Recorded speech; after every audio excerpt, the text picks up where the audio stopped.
Assalamualaikum warahmatullahi wabarakatuh.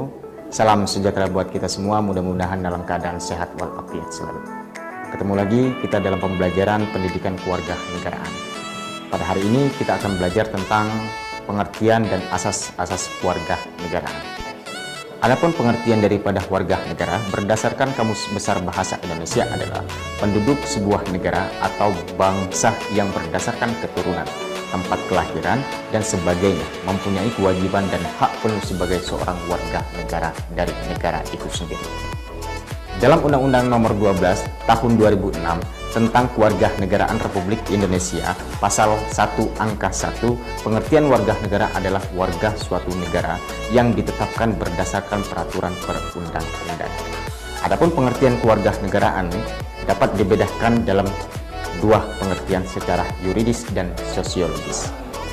Kewarganegaraan dalam arti yuridis ditandai dengan adanya ikatan hukum antara orang-orang dengan negara. Adanya ikatan hukum itu menimbulkan akibat-akibat hukum tertentu, yaitu orang tersebut berada di bawah kekuasaan negara yang bersangkutan.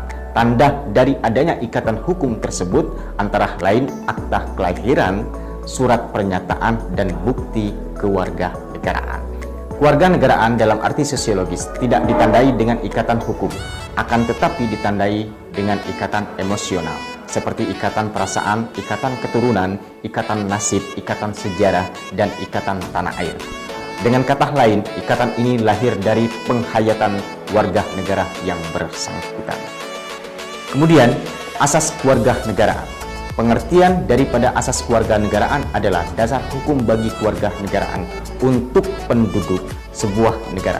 Orang yang sudah memiliki kewarganegaraan tidak jatuh pada kekuasaan atau wewenang negara lain. Negara lain tidak berhak memperlakukan kaidah-kaidah hukum kepada orang yang bukan warga negaranya. Penduduk suatu negara juga dibedakan menjadi warga negara dan warga negara asing. Warga negara adalah mereka yang secara hukum merupakan anggota suatu negara. Adapun warga negara asing adalah mereka yang belum menjadi warga negara. Jika mereka ingin menjadi warga negara, mereka harus melalui proses yang disebut naturalisasi. Secara umum, ada dua asas kewarganegaraan yang diterapkan oleh suatu negara, yaitu yang pertama, ius sanguinis. Asas ius sanguinis atau asas keturunan yang menetapkan kewarganegaraan seseorang menurut keturunan atau pertalian darah. Artinya, kewarganegaraan anak bergantung pada orang tuanya, meskipun anak tersebut lahir di negara lain, bukan kewarganegaraan orang tuanya. Misalkan seorang anak dilahirkan di negara B yang menganut asas ius sanguinis, sedangkan orang tuanya warga negara A, maka anak tersebut tetap menjadi warga negara A. Contoh, negara dengan sistem asas kewarganegaraan ius sanguinis adalah Belanda, Belgia, Bulgaria, Korea Selatan, Kroasia, Inggris, Irlandia, Islandia, India, Indonesia, dan lain-lain. Terus kemudian pengertian daripada ius soli. Ius soli adalah asas tempat kelahiran yang menetapkan kewarganegaraan seseorang menurut tempat kelahirannya. Artinya, kewarganegaraan anak akan diberikan jika anak tersebut lahir di negara yang menganut asas ius soli. Contoh, negara dengan sistem asas kewarganegaraan ius soli adalah Argentina, Amerika Serikat, Brazil, Bangladesh, Kanada, Kamboja, Kolombia, Kosta Rika, Panama, Peru, Pakistan, Paraguay, dan lain-lain. Namun tetapi, dari keberadaan kedua asas kewarganegaraan tersebut kerap kali menimbulkan masalah. Hal ini dikarenakan ada negara yang menganut asas ius sanguinis dan ada pula negara yang menganut asas ius soli, sehingga kerap muncul masalah bipatrit dan multipatrit, bahkan apatrit. Pengertian bipatrit adalah seseorang yang memiliki dua kewarganegaraan atau kewarganegaraan ganda, yang bisa terjadi karena anak lahir di negara A yang menganut asas kewarganegaraan ius soli, tempat kelahirannya, namun orang tuanya warga negara B yang menganut asas ius sanguinis. Anak tersebut akan mendapatkan dua kewarganegaraan dari negara A berdasarkan tempat lahir dan dari negara B karena faktor daripada keturunan warga negara itu sendiri. Lalu pengertian apatrid adalah seseorang yang tidak memiliki keluarga negaraan. Bisa terjadi jika anak lahir di negara B yang menganut asas ius sanguinis, sedangkan orang tua berasal dari negara A. Si anak tidak mendapatkan keluarga negaraan negara B karena lahir dari orang tua yang bukan warga negara B. Anak juga tidak mendapat keluarga negaraan orang tuanya negara A karena tidak lahir di negara A ius soli berdasarkan tempat kelahirannya. Sementara pengertian daripada multipatrid adalah seseorang yang memiliki 2 atau lebih keluarga negaraan.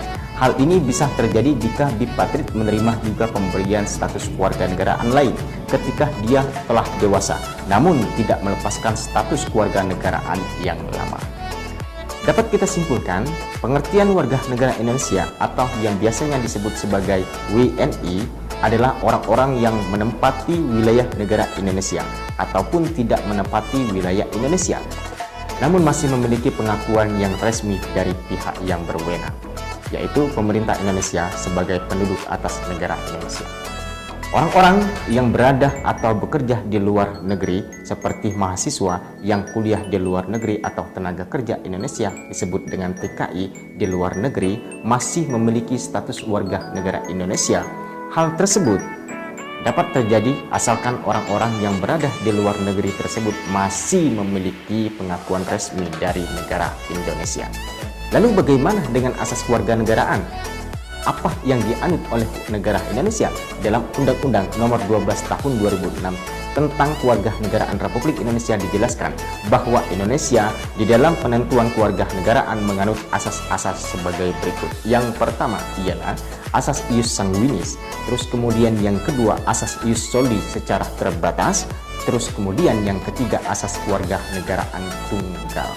Pendidikan kewarganegaraan juga diajarkan di Indonesia yang dimulai pada tahun 1957 saat pemerintahan Soekarno atau yang lebih dikenal dengan istilah civic education.